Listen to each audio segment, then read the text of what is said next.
What exactly is program management is a question a lot of people have after getting PMP certified, like my friend Brittnee and I here. The question is, how do I become a program manager? Well, I wanted to make it really clear what program management is. And according to the PMI book, it just tells you that a program is a collection of projects and other work, but the projects are interrelated. So you have multiple projects, you have operations, and it's all of this work that is managed in a coordinated way to achieve whatever benefits or whatever control needs to be achieved. And that's what I've learned from PMI. But in the real world, the definition quickly spirals into many other things, and I know in your world, Brittnee, you might have some other perceptions or experiences. Do you want to share what your perceptions has been? Do they morph into what PMI said as projects, a collection of interrelated projects managed in a coordinated way? Is it that? Sometimes. The answer is very nuanced, right? Because every environment is different. I won't name the company I currently work for, but it's a big tech company, and the organization is very multi-level faceted. So within that environment, I do manage a lot of projects, but sometimes it's like one project, sometimes it's like 5 at the same time. Sometimes they're interrelated, sometimes they're coordinated, and other times they're not. So Gotcha. Well, thanks for sharing that experience. And honestly, I worked in a company that was aerospace, but I worked in the IT effectiveness group as a program manager. And what I noticed from that job is the understanding of governance, the understanding of stakeholder engagement and stakeholder management is very different from other jobs. So in this job, I realized that the interrelated projects didn't have to be managed exactly to the same, if you're using Microsoft Project on this project, you must use the same on this project. There were just different tools used for the different projects. So as far as alignment goes, we didn't have a PMO breathing down our necks, telling us what we needed to use as program managers. But I'm curious to know, was that the case in your world? Did they give you a space to manage the projects as you saw fit, or was they a tight governance structure? no, actually, it's very much the same. So because our organizations are made up of so many different levels and so many different teams, and we work and collaborate across the entire organization, the governance really comes from myself, my immediate manager, and then my skip level manager, who is my director. And oftentimes my skip level manager and my immediate supervisor, they have their own plethora of ongoing projects that they're managing. So a lot of autonomy is left up to me as to how I see fit to manage the stakeholders on all of my projects in my work.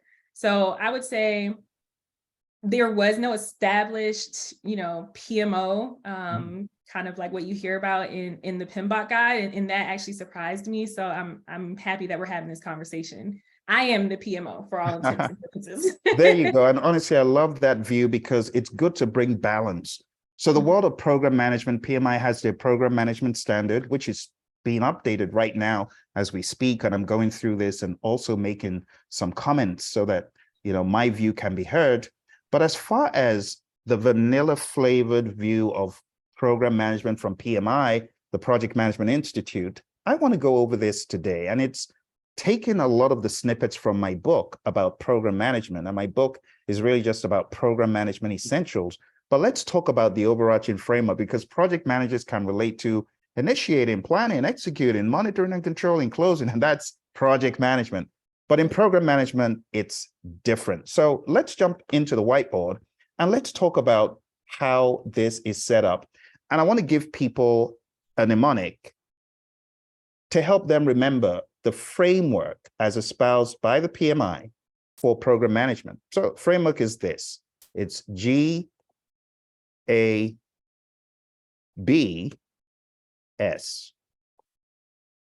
I often joke, do you have a friend called Gabby? Do you have the gift of gab? Well, whatever, just remember. And then in the middle, we have a P. So it's GABS P. I'm going to explain what all of these are. The first G is all about governance. So when you think about program management, the concept of governance, similar to what you just said, Brittnee, similar to what you just explained, governance is important because governance is the framework within which authority is exercised, within which the rules and the guidelines are followed. If there's tight governance, a lot of times you have the project managers under the program compliant to those, whatever those may look like.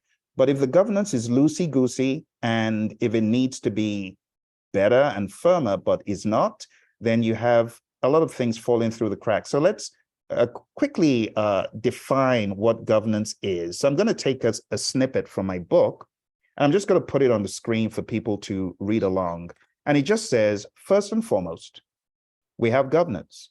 As a program manager, governance entails establishing and maintaining effective decision-making processes, policies, big on policies, and controls.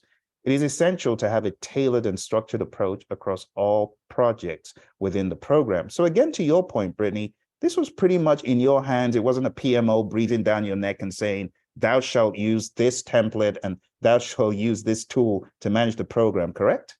That's correct. And actually, the last sentence is essential to have a tailored and structured approach across all projects within the program.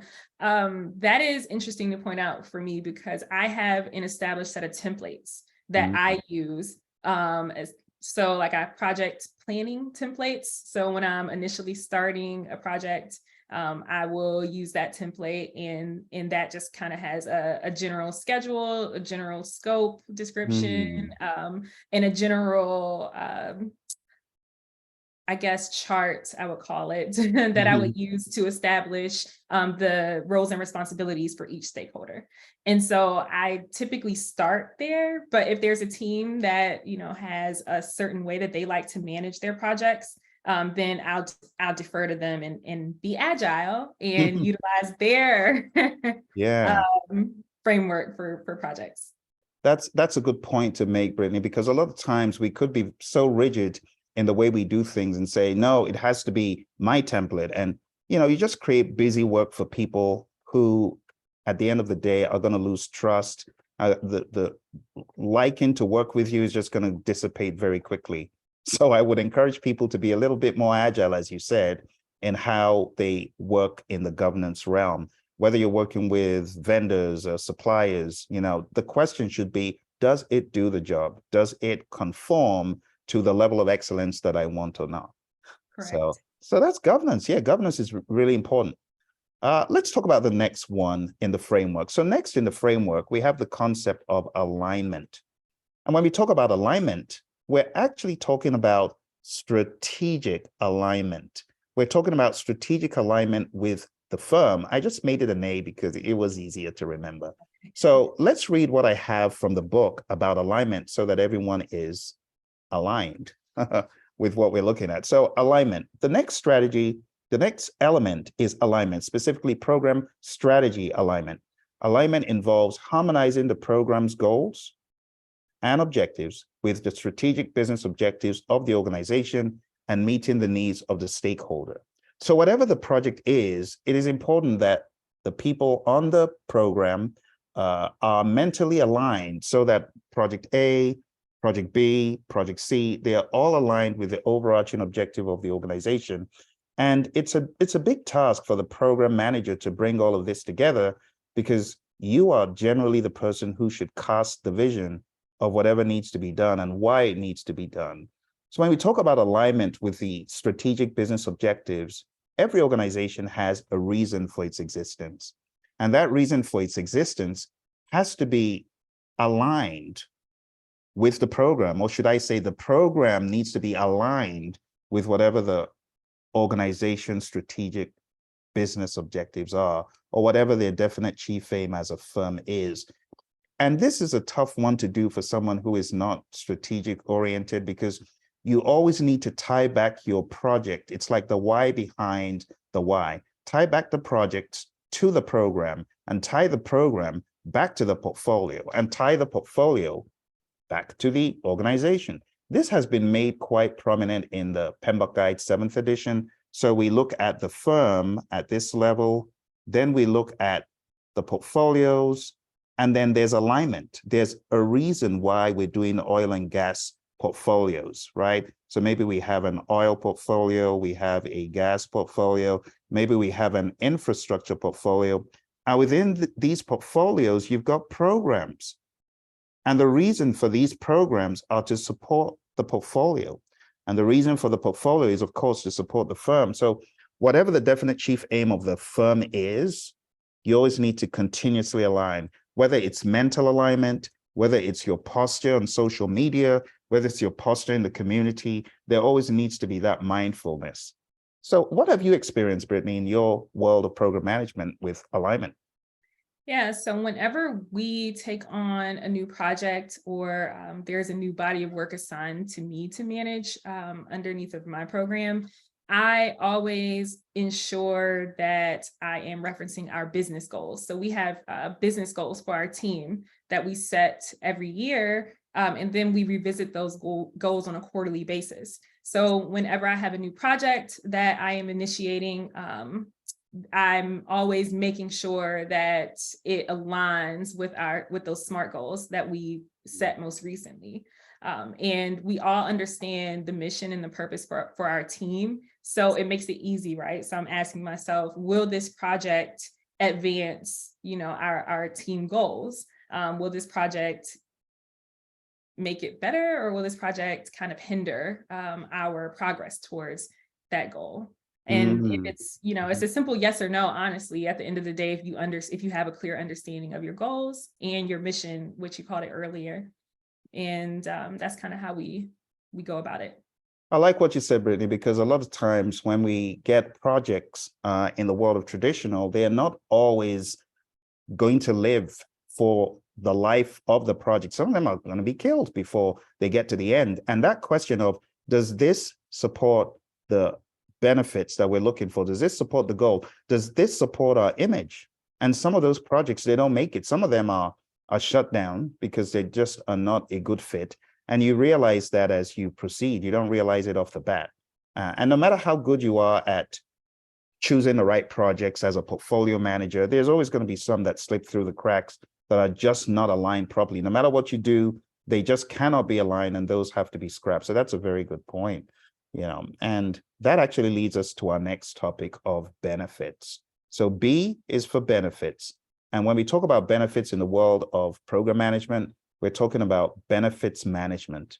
And benefits management is extremely important to us in the world of PMI in 2023, because we've gone from that output mindedness of deliverable to no, it's not just about the deliverable. It's, are you realizing the benefits from that deliverable as you intended? Because a lot of times benefits just slip through the cracks. They never get realized, and it becomes a white elephant program or project or endeavor. So it says benefits, B is for benefits. Moving on, we have benefits management, a significant aspect of program management. Benefits management focuses on identifying, measuring, and tracking the expected benefits. The tracking is really big in the world of PMI, right? So tracking the expected benefits and value generated by the program. And when we talk about value, there's usually a misconception of value and benefits. Are they both the same? Well, they're related, but they're not the same, because benefits come first, right? So I get my iPhone or my Androids. Don't let's forget the Android people. And I'm getting these benefits. I'm more efficient in how I'm using various tools because I've got this really cool smartphone. I'm able to do a lot more. But I wouldn't get those benefits if I wasn't using the deliverable. So you got to use the deliverable to realize the benefits. So the benefits are some form of an advantage. I've got this advantage from having this smartphone. But the question is, what is the net quantifiable benefits? When I look at, I can send emails quicker, I can listen to music, I can multitask, I can use my Bluetooth functionality, I could be mowing the lawn and listening to a teaching. There's so many things, but when I add them all up, I'm going to get the net quantifiable benefits. And that is what value is. You see, when people hear the word value, they need to be thinking about V is equal to benefit 1 plus benefit 2 all the way to benefit N. This is how we need to think about value. Value is the net quantifiable benefits that a user is going to experience from the outcome, the output of the program, of the projects that are inside it. So you could see benefit 1 may come from the first project, benefit 2 may come from the next project. You may have benefits 1 to 10 coming from one project, benefits 11 to 20 coming from the second project, and so on and so forth. So the concept of benefits and value, they are interlocked in the world of the PMI. I know in other worlds, maybe in the world of finance and banking, it might be something else. But to us in the world of PMI, we need to think about net quantifiable benefits. And that's why the benefits have to be tracked. So the PMI are really big in tracking benefits, be they tangible or intangible. So let me get another blurb from the book to really clarify this for folks who are watching. Benefits encompass the realization of tangible and intangible benefits that elevate the program's value proposition. As program managers, it's crucial to have a benefits register. So these things are a little bit foreign to some people. They're like, benefits, another artifact again. So let me ask you this, Brittnee. In that world you were at, how did you track benefits? Were those in a register, or did those live in some other document that are more commonly known? No, actually. So we our project work is released in iterative increments. So we are always ensuring that we are measuring the benefits as the work is released from our stakeholders and clients.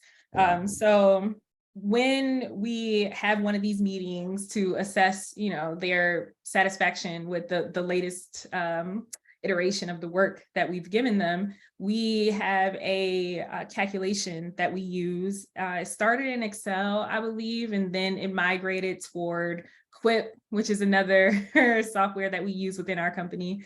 And we kind of just, calculate it according to that calculation. And then each meeting's notes and calculations are tracked in that space.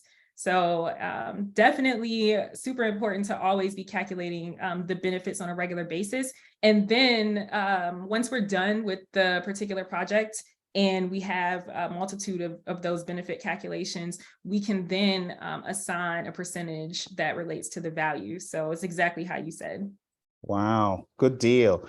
And honestly, this is very important to talk about because a lot of times we don't talk about benefits enough.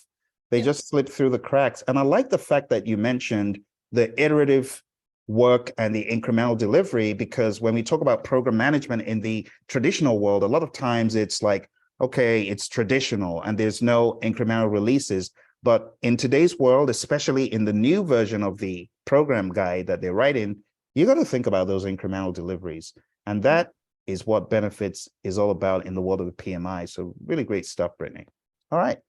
Well, now that we're done with benefits, let's talk about one of the most obvious ones. And this is all about stakeholder engagement. Now, a lot of people would say stakeholder management, but we've learned in the world of PMI that we don't want to say management because who can really manage their stakeholder? I mean, they're not a dog on a leash, for goodness sake. These are people who generally are even above us in the organization in terms of hierarchy. So we want to use the word manage very carefully. So here's a blurb from the book, and I'll just shrink it down so that everyone can read it. And it just reads that S is for stakeholders. Stakeholder engagement is the next critical element. Program managers must engage and manage the interests of various stakeholders throughout the program's lifecycle. So Brittnee, how many stakeholders did you have on some of these programs that you worked on? Was it a whole barrage of them, and were you tracking them in some sort of stakeholder register? So total number of stakeholders, our stakeholder pool had about 180 stakeholders that our team, regularly served and engaged with on a regular basis. For any given project at a time, the work, could impact anywhere from a team of 6 of those 180, or it could impact 60 of those 180 stakeholders. So it really all depended. And as far as stakeholder registry, we developed just a list that was regularly updated to display the most recent version of the team. for Ah. each of the stakeholders, if that makes sense. Oh, yeah, it does. Yeah. Absolutely. Wow. Mhm. 100 and some stakeholders. Yeah. So with those stakeholders, did you break them down into those who you needed to maybe manage close, monitor, those who were like, I absolutely need to be like white on rice with this person, or I'm finished kind of thing? Did you have some of those? Not officially like the PMI describes it, but unofficially, we used to do monthly business reviews. So we would meet with the top 2 levels of the stakeholders. So that was like level 7, level 8 is typically who we presented our monthly business reviews to, and updates. So because of the nature of their level, we would handle them with a little more sensitivity, and be a little bit more tactful about the way in which we delivered key information. And then stakeholders that were level 6 and below, we would, handle them in a different fashion than level 7 and level 8 stakeholders. Gotcha. Okay. That's a very nice hierarchy there, and a good way of you being able to categorize stakeholders. So again, to your earlier point, Brittnee, whatever works for people is what we're advocating that they do. We're not saying that everyone is going to use exactly the same approach in program management. Some organizations, honestly, they couldn't care less how you manage the program as long as you manage it, and that's what I want to stress, because there's some people who may go for the PMI program standard, and then they get into organizations and, case in point, I'm probably going to have one of our viewers watching us and say, Phill, you're talking about me. We had one of our students be employed in an organization very recently, and the reality is very different from what it is in the program standard, because what this individual is being told to do is a multiplicity, so many different pieces of a program that this individual is having a hard time believing, what have I gotten myself into? I thought program management was I'm sitting on high and pushing the pawns on the chess table. No, every organization is different. It's just like you get into the world of banking and everyone's a VP, you know what I mean? I'm sorry, my friends in banking, but you know what I mean? So when it comes to this aspect of program management, people should just be allowed in a lot of instances to use the best tools they can find. It doesn't have to be exactly like PMI says in the program standard, but what we're saying is, in your mind, answer these questions. Do I have governance down pat, alignment down pat, benefits down pat, and stakeholder down pat? Now, there's one more dimension. This is going to be the final one. The final dimension is program lifecycle management. Now, someone says, another life cycle? I thought we were just looking at one. No. So this is like a framework, but all of this could be dressed around the life cycle. And the life cycle, program life cycle, is just 3 steps. It's very straightforward. And I call it the DDC. And DDC, as far as the program life cycle, just means you got to define, you got to develop, you got to close. Define, develop, close. DDC, define the program. So all of this has to be getting into the intricacies of the scope. You got to define the strategic alignment. You got to define the schedule at a high level. Just all of that stuff you would do to understand what you're getting into. That's define. We would call it definition, right? So let me just spell it all out. Definition. It's not initiating, but it's not full-on planning either. It's really more like understanding at a much higher level what you're getting into. That's definition. It's in the development that you do more detailed planning and you do the execution. So it's different from the world of PMP where they have initiate, plan, execute.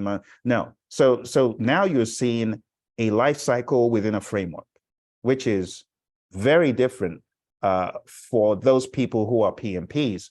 And then the final one is, of course, the close, right? You got to do the closing aspect. So you got to define, you got to develop, and then you got to close. And I'm going to show you what the closure, actually the right word should be closure. I'm going to show you what the closure could look like and what the life cycle is defined as. So let me start off with a definition of the program life cycle, just so that it makes sense. All right. So program life cycle. Lastly, we have the program lifecycle management. This encompasses the overall management of the program across its defined phases from initiation to closure. Program lifecycle management is the process of effectively managing a program throughout its entire lifecycle. The lifecycle consists of 3 phases: definition, development, and closure. So let's go a little bit deeper into the definition for those folks who are curious to know what comes in here. Definition phase. In this phase, the program's objective, scope, and strategic alignment are clarified.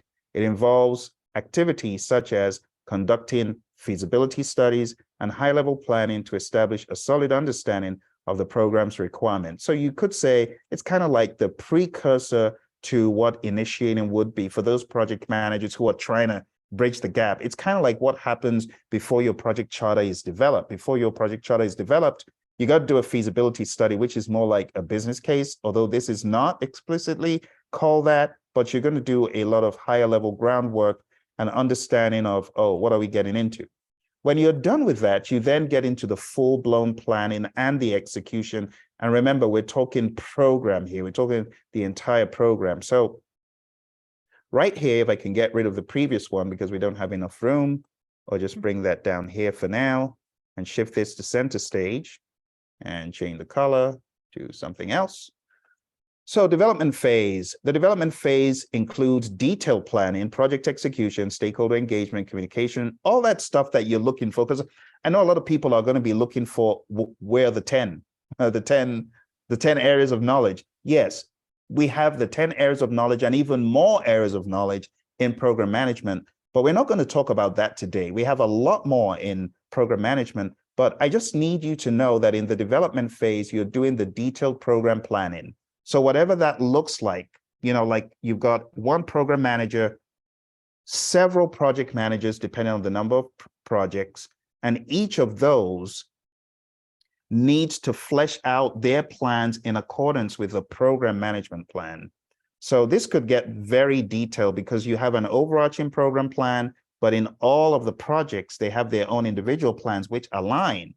So this is going pretty deep. But development, just understand that all the planning that needs to be done, communications reporting, change management, it encompasses the overall planning and execution of individual projects within the program. This phase focuses on driving the work, coordinating the efforts, and ensuring alignment within the program. So this could get very messy very quick because not only do you have an overarching program idea, but we're also talking about the individual projects in the program being planned as well. So this is pretty deep. We won't go into that today. For those who want to get the book and read a little bit more, that's up to them. The final one, before I ask you for some more comments, Brittnee, is the closure phase. So when you're closing out an entire program, you got to remember that the projects in the program have got to be closed out. So let me make this a little bit smaller so that we can read it, change the color, and make it as small as possible. Okay, that's the best I can do. So let's read. Closure phase involves finalizing and closing the program.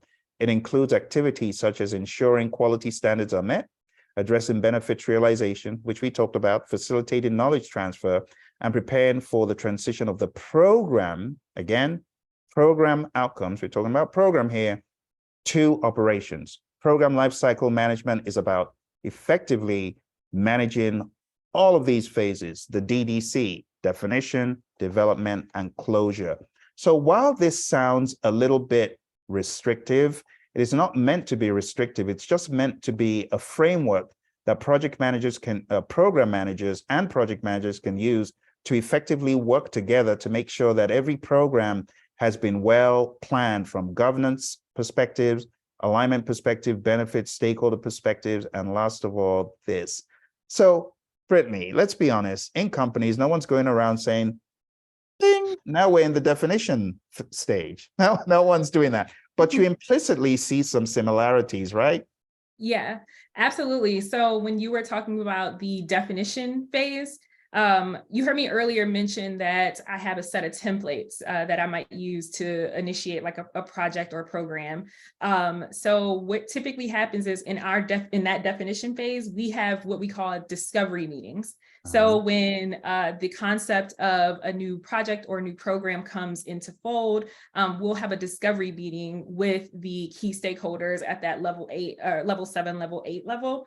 And that is where I use the template that I have to get it in kind of an accurate understanding of the scope, what needs to happen in the program, how it's going to work, and just kind of the initial thoughts of what the stakeholders are thinking. Then I would take what I have discovered or what I have noted from that discovery meeting. If we decide to take that program or project on, I would then hand it over to our marketing coordinators, who are technically the project managers on my team or in my organization. And then they can either, build on the template that I have started from the definition/discovery meeting, or they can adopt their own, way of managing the project. So looks a little different, but there's some similarities. Yeah, I see a lot of similarities, and I like the way you're able to use your initiative to build out the program. So it doesn't have to be so PMI prescriptive, but instead, what I want people to take away from our discussion here, Brittnee, is just to look and say, have I got that area covered? Do I have templates like what Brittnee's talking about covered? Do I have some wiggle room in how to operate in my project? And then just go back and make the tweaks, make the adjustments. But let's be honest, Brittnee, we both know that the difficult piece of program management is not the tools. It's not the processes. It's the people, isn't it?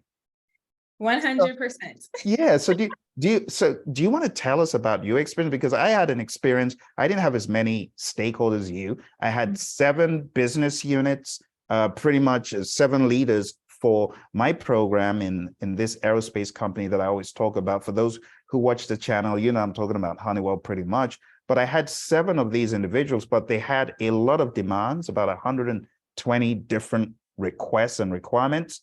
And honestly, it was a full-time job, just getting them aligned. So when we talk about alignment, just getting stakeholders to agree and align in all of the multiplicity of views and benefits that they have, and getting everyone on the same page. To me, that's where the skill is. That's where the task is. What's been your experience, Brittnee? Yeah, so with 180 stakeholders across 9 teams or business units, I would say, since you use that terminology, it is very difficult sometimes to get everyone on the same page. But we, again, go back to our team goals. And then we take it even to another level, and we look at our department goals. So we're making sure anyway, our team goals align with the department goals, but we take both sets of goals into these kind of discovery meetings or in these discovery conversations, because let's be honest, sometimes like the adoption of new projects and programs, they aren't even like formally like met on, right? It's just like an elevator conversation.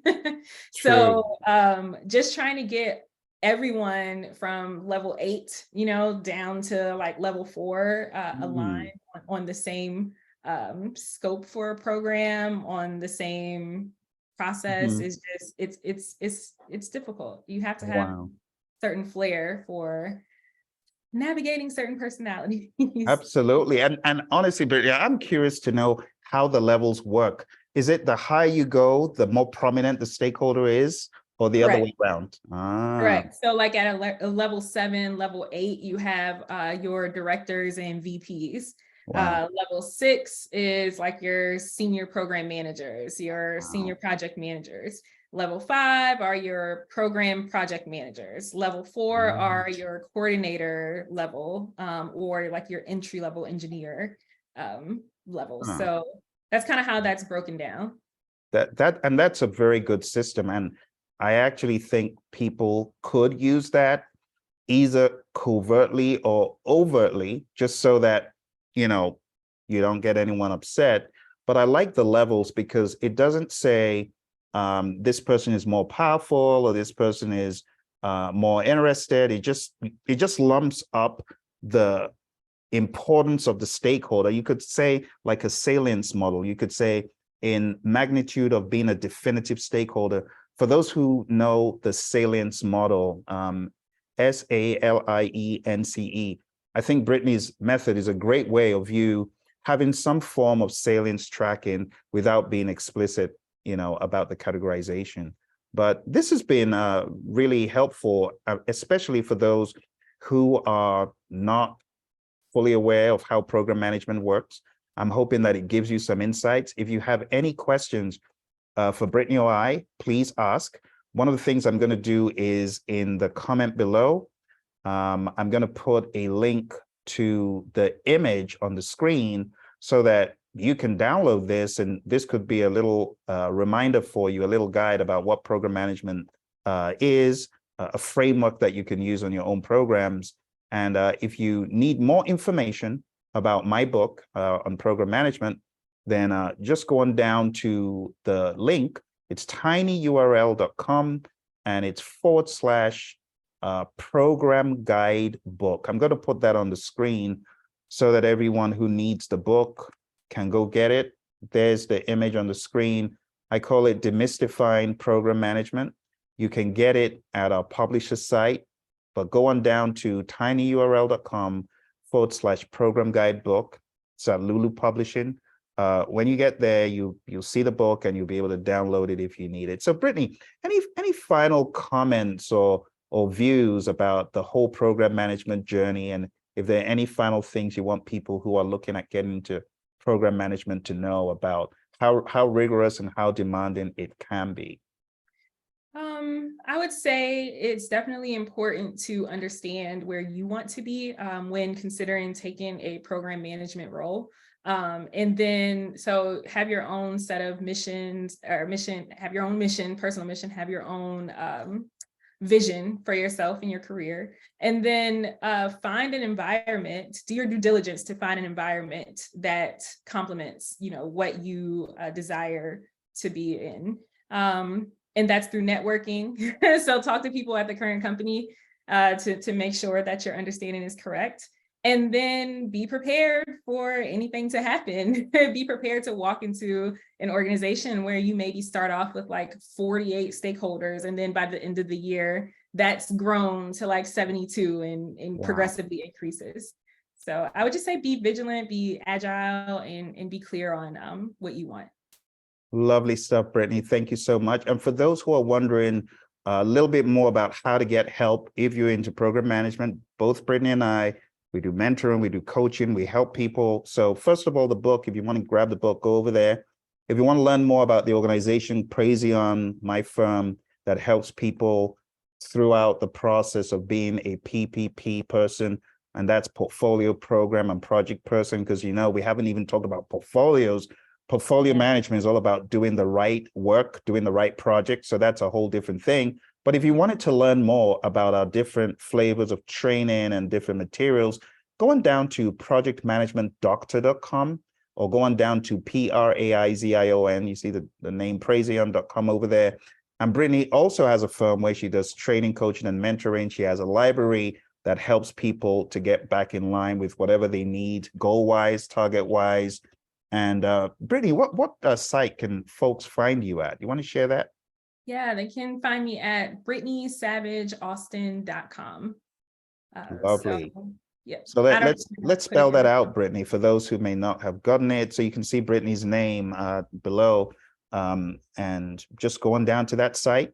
We'll endeavor to put some links below so that you can contact either of us and amp up your game in program management. Brittnee's been there, done that, right? If you're looking for program management assistance in any way, maybe you're even looking for a temporary help to come in and give your firm advice, because she's worked, trust me, for the best of the best. Name withheld, but trust me when I say she's worked for the best of the best, you want her input on your programs. She's going to bring so much value. So thank you so much for joining us today. We appreciate it. And we look forward to speaking to you again on another program management adventure. Bye for now.